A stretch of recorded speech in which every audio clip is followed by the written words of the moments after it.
ప్రధానమంత్రి నరేంద్ర మోడీ ఆదిలాబాద్ జిల్లా పర్యటనను విజయవంతం చేయాలని ఆదిలాబాద్ ఎంపీ సోయం బాపురావు అన్నారు. ఈ నెల 4న మోడీ ఆదిలాబాద్ జిల్లాలో పర్యటిస్తున్న నేపథ్యంలో 1,00,000 మంది జన సమీకరణతో భారీ బహిరంగ సభ నిర్వహిస్తున్నట్లు తెలిపారు.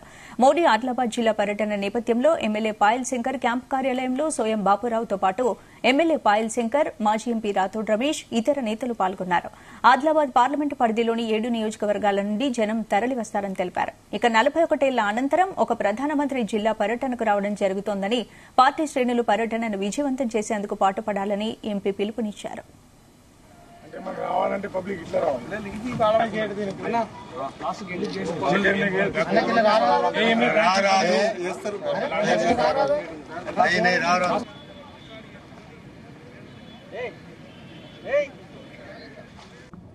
మార్చ్ 4 ఏదైతే పెద్దలు గౌరవనీయులు దేశ ప్రధాని నరేంద్ర మోదీ గారు ఆదిలాబాద్ నియోజకవర్గానికి రావడం జరుగుతుంది.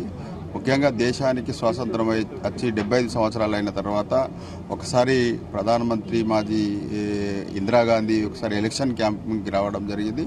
అదే రకంగా బాసర్లో పివి నరసింహరావు గారు స్వర్గీయుడు వారి టెంపుల్కు రావడం జరిగింది. కానీ అధికారికంగా ఆదిలాబాద్కు మొట్టమొదటిసారిగా ప్రధానమంత్రి రావడం జరుగుతుంది. కాబట్టి ఖచ్చితంగా ప్రధానమంత్రి నరేంద్ర మోదీ గారు ఇప్పటికే ఈ ప్రాంతంలో ఏ సమస్యలు ఉన్నాయో ఆ సమస్యల మీద రివ్యూ కూడా ఈరోజు తీసుకోవడం జరుగుతుంది. రేపటిదాకా ఈ బహిరంగ సభలో మరి ఏం ప్రకటించాలనేది రేపటిదాకా స్పష్టంగా అర్థమవుతుంది. కాబట్టి ఖచ్చితంగా ప్రజలందరూ కూడా మొదటిసారిగా ప్రధానమంత్రి నరేంద్ర మోదీ గారు వస్తున్నారు. కాబట్టి ప్రజలందరూ కూడా అధిక సంఖ్యలో వచ్చి ఈ బహిరంగ సభను విజయవంతం చేయాలని కూడా భారతీయ జనతా పార్టీ కార్యకర్తలను, అదే రకంగా మేధావులను, కార్మికులను, కర్షకులను అందరినీ కూడా మేము విజ్ఞప్తి చేస్తాం. మార్చి 4వ తారీఖు నాడు దేశ ప్రధానమంత్రి నరేంద్ర మోడీ గారు ఆదిలాబాద్కు రావడం,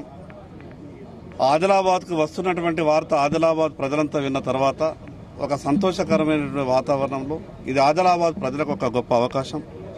ఈ ఆదిలాబాద్ మారుమూల ప్రాంతమైనటువంటి ఆదిలాబాద్లో జరిగేటటువంటి అభివృద్ధి కార్యక్రమాల మీద శంకుస్థాపన చేయడానికి, దానిలో ఆదిలాబాద్ నుండి బేలా వరకు కొత్తగా మంజూరైనటువంటి దాదాపు 450 కోట్ల రూపాయల రోడ్ని వారు శంకుస్థాపన చేసే విధంగా, మరి అదేవిధంగా మిగతా ఆదిలాబాద్ పట్టణంలో కూడా అండర్ గ్రౌండ్ డ్రైనేజ్ మీద జరిగినటువంటి 220 కోట్ల రూపాయల పనికి కూడా శంకుస్థాపన చేయాలని కూడా ప్రధానమంత్రి కార్యాలయాన్ని కోరడం జరిగింది.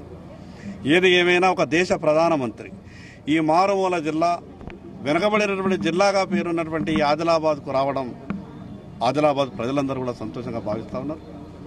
ఇక్కడ ఉన్నటువంటి అనేకమైనటువంటి సమస్యలకు కూడా పరిష్కారం దొరికే అవకాశం ఉన్నది. మార్చి 4వ తారీఖు నాడు జరిగేటటువంటి ఆ యొక్క ప్రధానమంత్రి మోదీ గారి యొక్క సభకు ఆదిలాబాద్ ప్రజలంతా కూడా స్వచ్ఛందంగా తరలి రావాలని